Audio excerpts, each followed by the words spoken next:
प्रकृति पर अत्याचार है और अत्याचारी सदैव अत्याचारी ही होता है। अपनी प्राकृतिक संपदा की रक्षा करना प्रत्येक मनुष्य का उत्तरदायित्व है।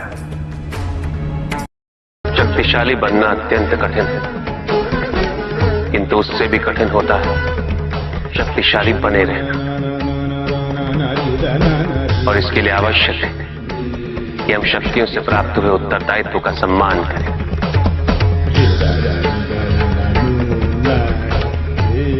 अन्यथा हम स्वयं पर निरंतर खो देते हैं और यह हमारे पतन का कारण बनता है। किसी भी व्यक्ति की उन्नति उसकी सहजता से प्रत्यक्ष होती है, ना कि उसके अहंकार से। अहंकार हमें स्वयं की दृष्टि में बड़ा अवश्य बना देता है, किंतु दूसरे की दृष्टि में हमारा ओछापन प्रतीत होता है। हमारे व्यक्तित्व के दोष उसकी अपरिपक्वता का प्रतीक है यह अहंकार।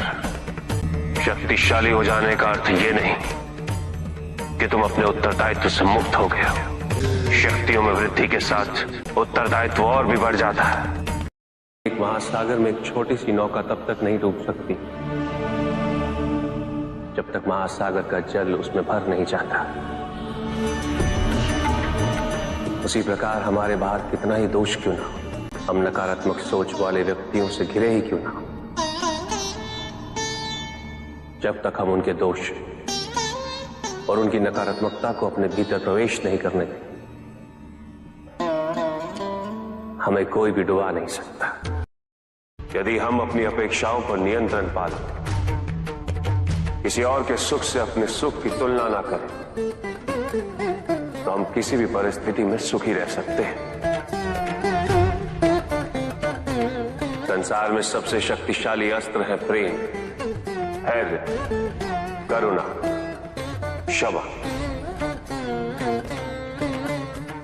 किंतु ये आज का ही सत्य नहीं, ये सत्य शाश्वत है। धनी व्यक्ति के पास जो भी अतिरिक्त धन होता है वो उसे दान करना चाहिए,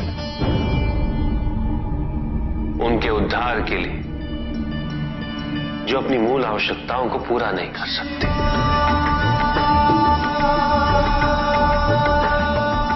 ऐसा करने से संसार में समानता होगी, द्वेष नहीं होगा,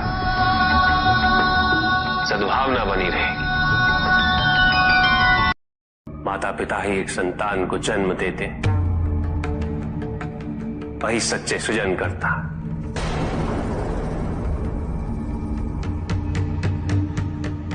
जो अपने माता पिता की निस्वार्थ सेवा करे,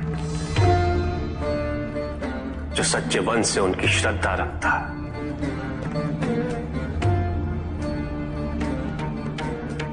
उसे किसी तीर्थ, किसी पुण्य या किसी दान की आवश्यकता नहीं होती।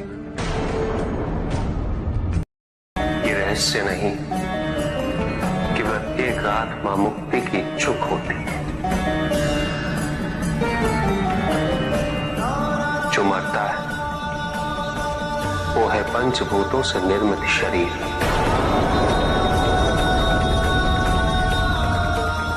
किंतु आत्मा तो अजर है, अमर है।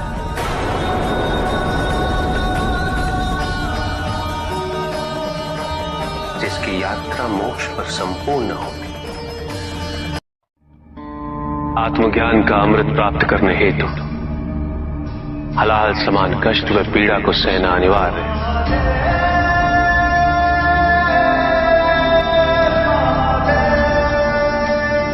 जो मनुष्य से स्वीकार्य नहीं करेगा वो आध्यात्मिक पद तक नहीं पहुंच सकता।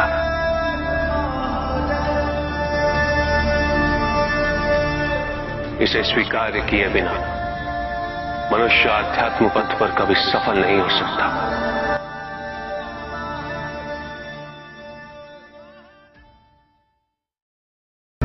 कुछ भी सुनने और समझने के लिए मन का मौन रहना आवश्यक है, किंतु मन मौन रहना नहीं जानता। वो तो निरंतर कुछ ना कुछ कहता रहता है। प्रतिपद शब्दों का आक्रमण चलता रहता है मन पर। और यही आक्रमण है जिसके कारण व्यक्ति कभी भी शब्दों के परे नहीं जा पाता। जहां जीवन की सत्यता का उसकी प्रतीक्षा कर रहा होता, किंतु भक्ति में परिवर्तन क्यों? संदेह,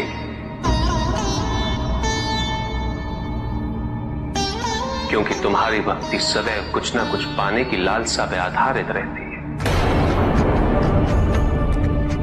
ये भक्ति प्रेम नहीं, क्योंकि प्रेम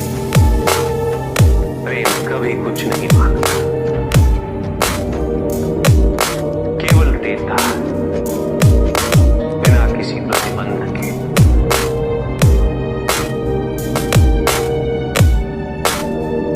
और वही प्रेम को परिपूर्ण भी करता है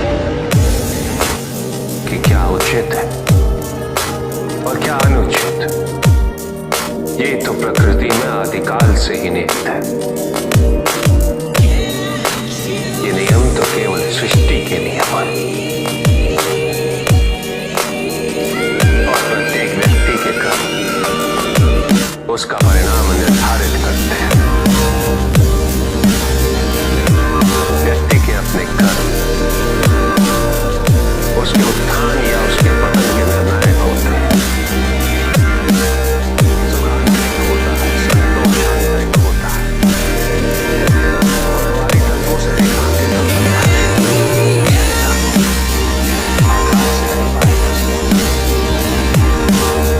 आकाश से हमारे आकाश के आकार के ऊपर